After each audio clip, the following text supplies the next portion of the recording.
c'est quoi un briquet bloc? Beaucoup de personnes m'ont posé la question, chef Caviar, c'est quoi un briquet bloc? C'est quoi un briquet bloc? C'est quoi un briquet bloc? Dans cette vidéo, j'ai décidé de répondre à cette question et vous montrer par A plus B comment identifier les briquets bloquants et comment utiliser les briquets bloquants pour faire les entrées sniper sur le marché du Forex. Donc, premièrement, c'est quoi un briquet bloc? Je vois un peu. Dans cette vidéo, on va parler d'une manière simple, on ne va pas compliquer les choses pour que chacun comprenne au moins ce qu'on appelle un briquet bloc. Je vois un peu de ça que un briquet bloquant, c'est juste un bloc de contrat qui n'a pas été respecté.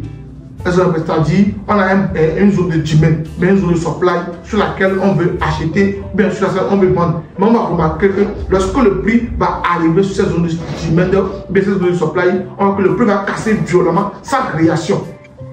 Est-ce qu'on peut dire qu'on a une petite illustration ici, on a une zone de supply ici. Voici la zone de supply qui est là, sur laquelle on veut vendre. Vous voyez, le marché est en train de bouger. C'est sur la zone de supply là, sur laquelle nous on veut vendre. On va remarquer que le prix va casser la zone de supply violemment comme ça.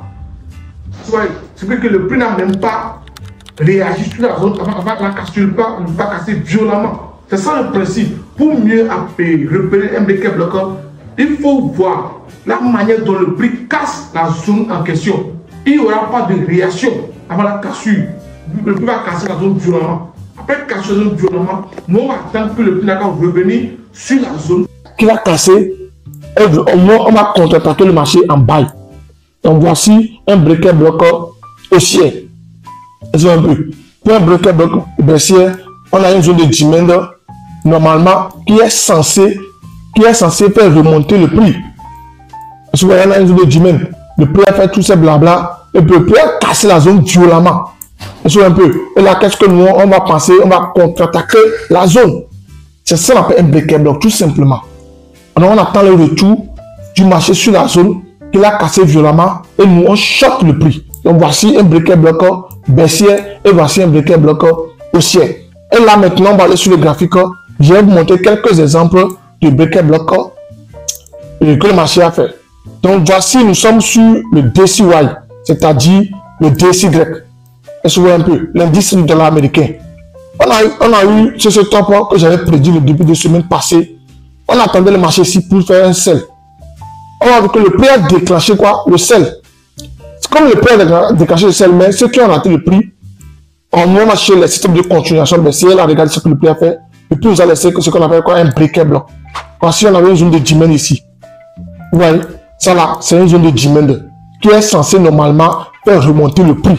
Mais on voit que le prix a cassé la zone là violemment. Vous voyez, le prix a cassé la zone violemment. Vous voyez, c'est ça un briquet bloc. Et nous, maintenant, lorsqu'on a pu remarquer ça, on va aller maintenant dans les systèmes peut-être en H1, en M30, attendre le retour du marché sur la zone. Et là, nous, on va vendre le marché. Vous voyez un peu. Ça, c'est un briquet bloquant baissier.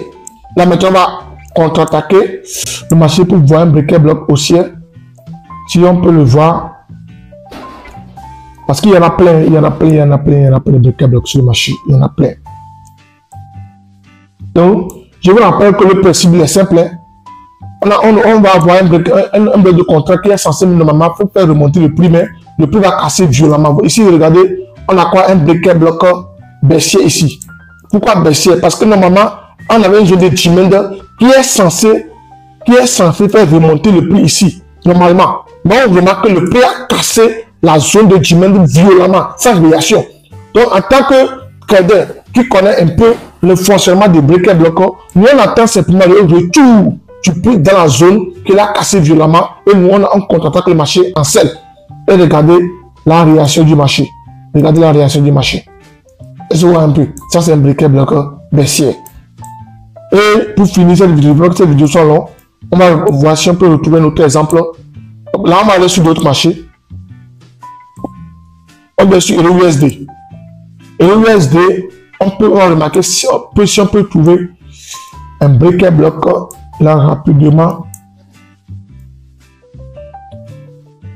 Un briquet bloc.